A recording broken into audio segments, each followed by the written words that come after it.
The PBGC, which you've heard a little bit about here today, is somewhat wading in a sea of red ink. The deficit at PBGC has nearly doubled from $11.15 billion in 2008 to $21.95 billion in 2009. The Hudson Institute reports that only 35% of private pension plans in the United States are considered to be well funded, and only 17% of multi-employer pensions are considered to be well funded. A recent study by the Pew Center on the States found that there was a $1 trillion gap between the amount of money states have set aside to pay employees' retirement benefits and the $3.35 trillion price tag of those promises to current and retired state workers. There are currently 38 million senior citizens in the United States.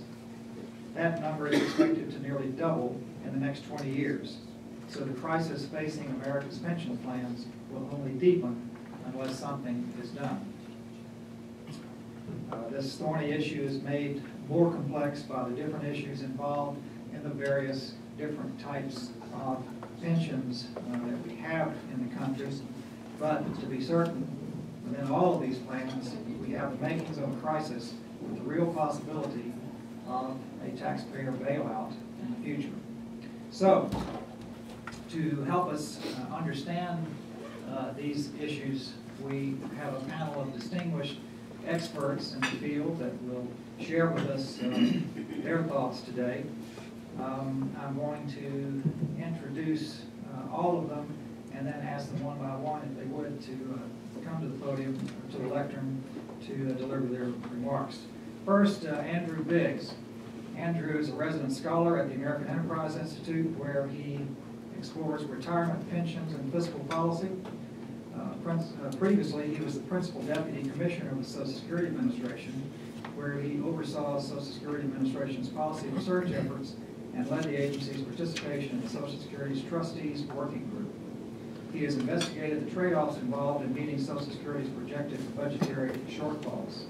In 2005, he worked on Social Security reform at the National Economic Council. How'd that go? And in 2001, was on the staff of the President's Commission to strengthen Social Security. He draws on micro and macroeconomic analysis, financial and behavioral economics, and research in public opinion and political institutions to analyze reforms to improve the effectiveness and long-range solvency of the Social Security program. Mr. Biggs is the author of AEI's Retirement Policy Outlook series. Next, we have Diana Furchtgott-Roth, who is a senior fellow at the Hudson Institute, where she directs the Center for Employment Policy. Her areas of expertise include unemployment, education, pensions, unionization, and immigration. Prior to joining Hudson, Ms. Furchtgott-Roth was chief economist at the United States Department of Labor.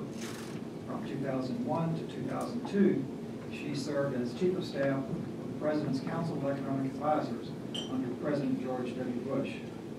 Ms. Furchtgott-Roth served as deputy executive director of the Domestic Policy Council and associate director of the Office of Policy Planning in the White House under President George H.W. Bush from 1991 to 1993, and she was an economist on the staff of President Reagan's Council of Economic Advisors from 1986 to 1987. Our third panelist is Greg Dean, who is the Chief Counsel for the United States Senate Committee on Health, Education, Labor, and Pensions. He works for Michael Lindsay, ranking Republican on the committee. In addition, Mr. Dean also serves as the Pension Policy Director for the committee. Prior to joining the Health Committee, he was the staff director for the Subcommittee on Securities and Investment of the Committee on Banking, Housing, and Urban Affairs of the United States Senate. The subcommittee is responsible for oversight of the United States Securities and Exchange Commission and Wall Street, as well as the insurance and related industries. So, let's give a nice Ripon welcome to all these panelists.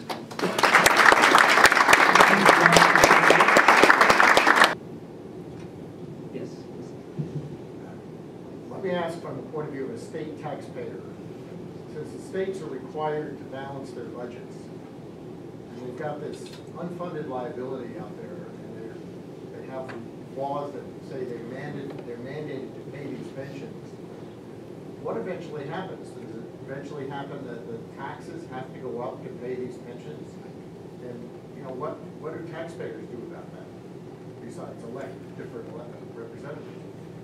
The states all have,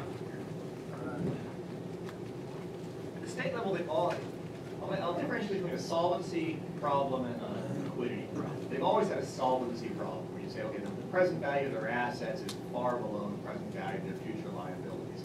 That's something they game with the accounting, and there's a variety of ways you can get around that. In New Jersey, you know, I think the largest per capita pension shortfalls in the country could simply, you know, instantly wipe them out through the accounting by saying, instead of investing in, you know, a mixed bag of assets that will yield 8%, we're going to put it all in stocks, we expect a return of 10%, boom, done. The deficit is gone. I mean, it's a ridiculous way of doing things, but they could do it on paper. That will fix or push off your solvency problem. Your liquidity problem is when we actually have to pay benefits and we don't have the money to do it. That's what we're coming up to now, where it's not just some abstraction of present value, it's the fact that we need to have the money today to pay the benefits today. And what you're seeing in cities and states around the country is a larger and larger share of their budgets is going to pay for pension benefits, and a smaller share is going for other things. So if you're seeing cuts in your education, your police force, it's not because they don't like teachers or policemen, it's because they really like retired teachers and retired policemen and have to pay those benefits. So the answer is yes, you're going to see taxes increase and you're going to see spending cut because people can vote with their feet so easily. If you're in New Jersey, shift over to Delaware. If you live there when taxes would be lower, they have better funded pensions. I suspect you'll see more pressure to cut other government spending and less to raise taxes, which to the degree they target the waste is fine, but personally I think current teachers and current policemen are a good thing. Retired folks making $100,000 a year when they retire at age 55 is not, to me, the highest public priority.